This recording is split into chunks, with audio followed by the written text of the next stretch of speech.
Hello students, आज हम पढ़ेंगे विद्युत द्विध्रुव के कारण विद्युत विभव ज्ञात करना। हमने विद्युत विभव के बारे में पढ़ लिया था। विद्युत विभव का फॉर्मूला पढ़ा था हमने, V is equal to minus E dot D R. E का रेखा समाकलन का ऋणात्मक मान।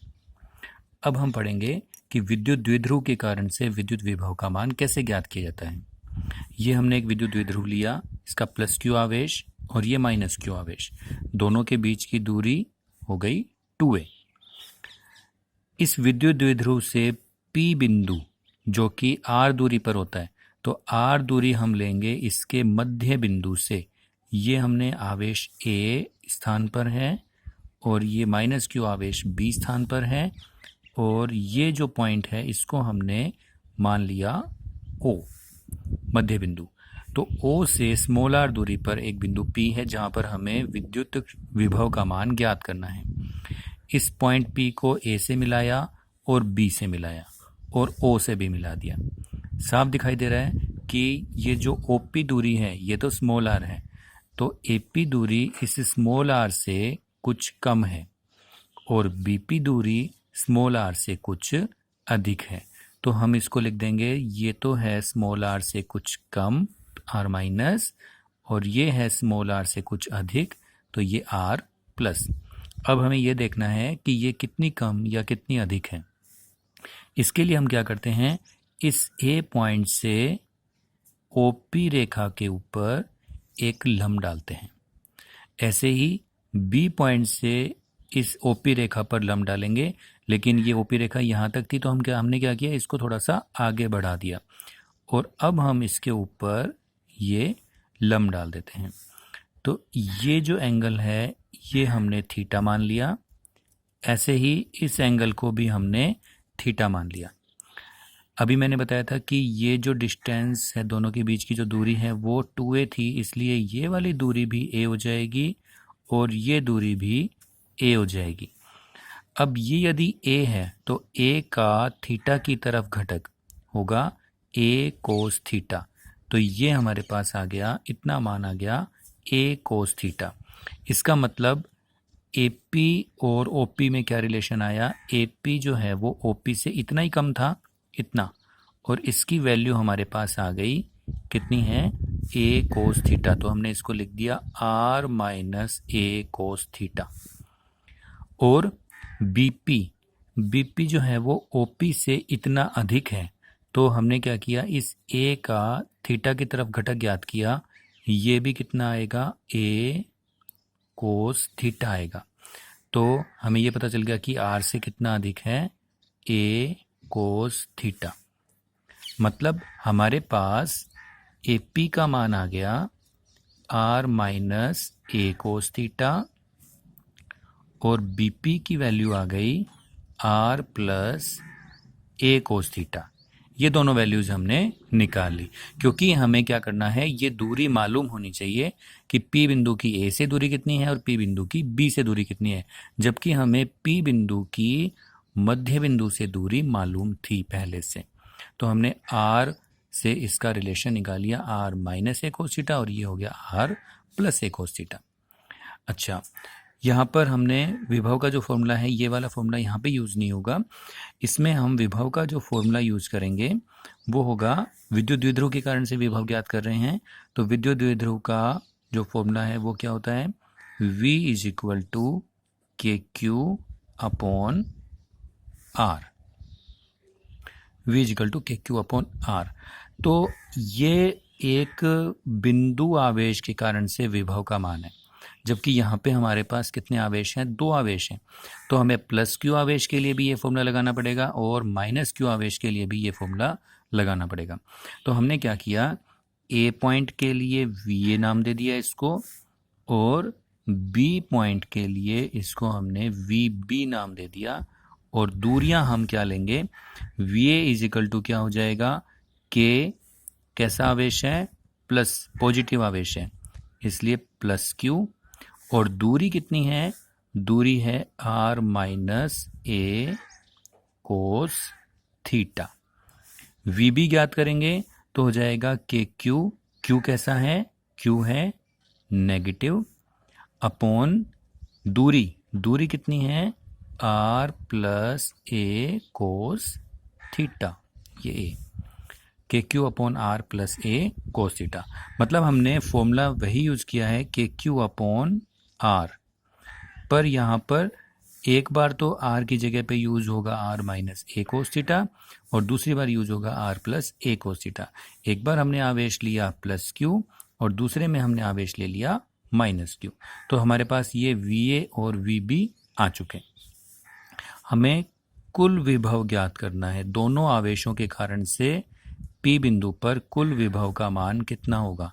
तो हमने ये देखा था कि यदि बहुत सारे आवेश हों तो कुल विभव का मान उनके योग के बराबर होता है। अलग अलग विभव का मान ज्ञात कर लेते हैं और उनका योग कर देते हैं। तो अलग अलग विभव हमें पता चल गए, एक तो हो गया कि Q upon R minus A cos theta और दूसरा है कि Q upon R plus A cos theta, ये नेगेटिव है। तो हम दोनों का योग कर रहे हैं लेकिन ये माइनस का निशान है तो इसलिए माइनस अपने आप आ जाएगा। तो हमने क्या किया, इन दोनों में से के क्यू को कॉमन निकाल लिया।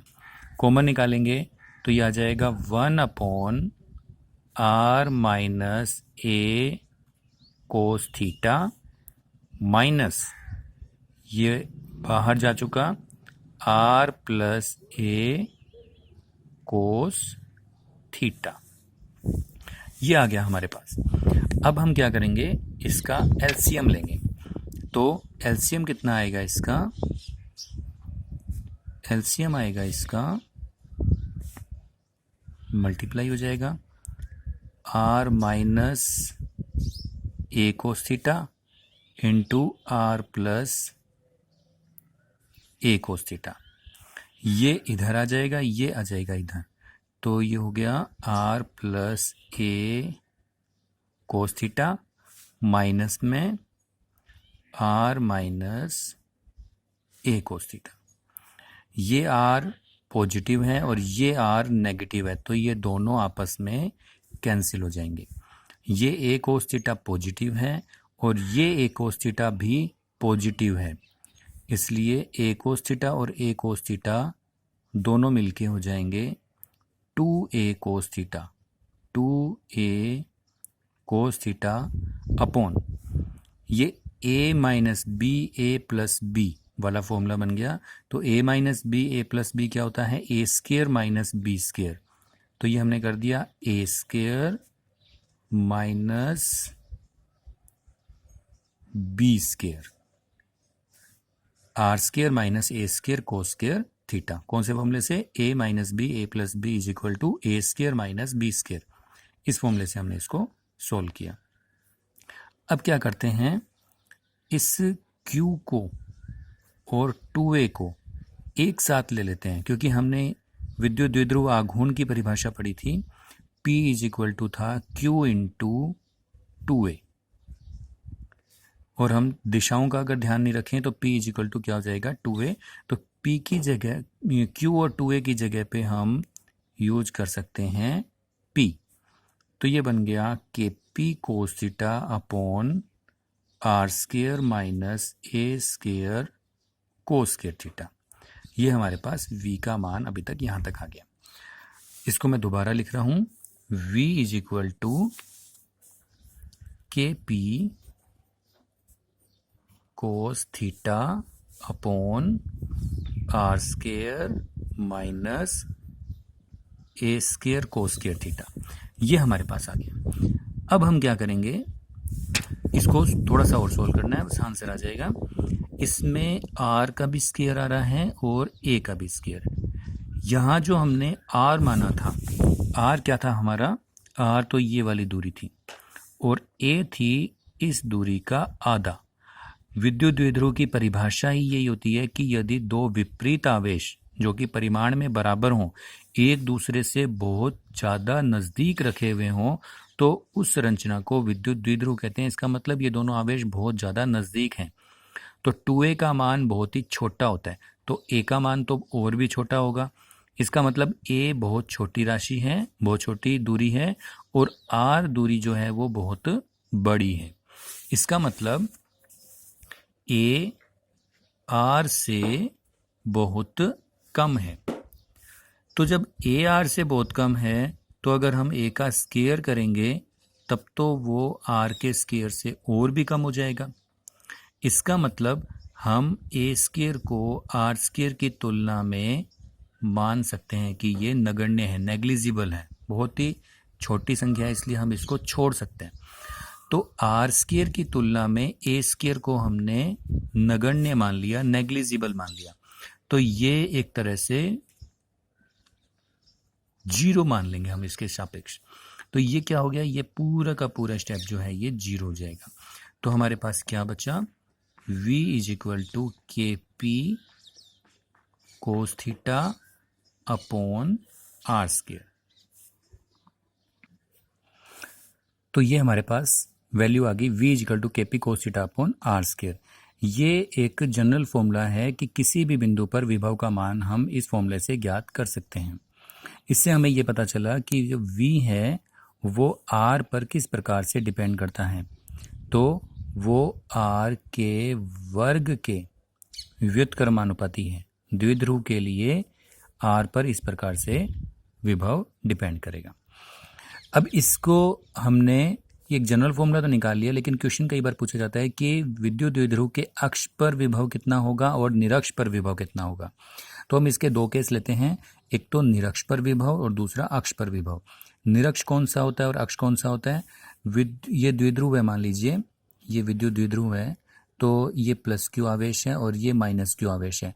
इन दोनों को मिलाने वाली जो रेखा होती है वो तो होती है अक्षीय रेखा, और इन दोनों को मिलाने वाली रेखा के लंबवत रेखा जो मध्य से गुजरे उसे हम कहते हैं निरक्षीय रेखा। तो हमने विद्युत द्विध्रुव इस प्रकार से लिया था, प्लस क्यू को ऊपर माइनस क्यू को नीचे। अभी जो हमने डायग्राम लिया था उसमें ये प्लस क्यू था, ये माइनस क्यू, वैसा का वैसा हमने दोबारा से लिया, प्लस क्यू यहाँ और माइनस क्यू यहाँ। पहले हमने डायग्राम के अंदर पी बिंदु को इस तरफ बनाया हुआ था, अब हमने क्या किया, उस पी बिंदु को लेके यहाँ तक आ गए। तो जैसे जैसे ये यहाँ पे आएगा वैसे वैसे क्या होगा कि ये जो एंगल है ये बढ़ता बढ़ता 90 डिग्री हो गया। मतलब अक्षीय रेखा ये है और ये वाली हो गई निरक्षीय रेखा। तो ये दोनों एक दूसरे के लंबवत हैं। तो P बिंदु कहाँ स्थित है, निरक्ष रेखा पर स्थित है, इसलिए थीटा की वैल्यू कितनी हो गई 90।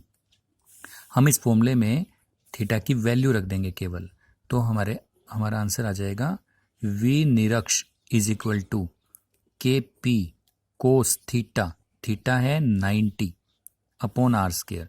तो कोस 90 की वैल्यू होती है 0, इसलिए V निरक्ष का मान आ गया 0। तो निरक्ष पर विद्युत विभव का मान 0 होगा, यहाँ हो कहीं पर भी हो P बिंदु, क्योंकि ये पूरी रेखा कैसी है, निरक्ष रेखा है। तो निरक्ष रेखा पर कहीं पर भी चले जाएं तो विभव का मान हमेशा 0 ही होगा। अब देखते हैं कि अक्ष पर विभव का मान कितना होगा। ये विद्युत द्विध्रुव है, ये प्लस क्यू आवेश, ये माइनस क्यू आवेश।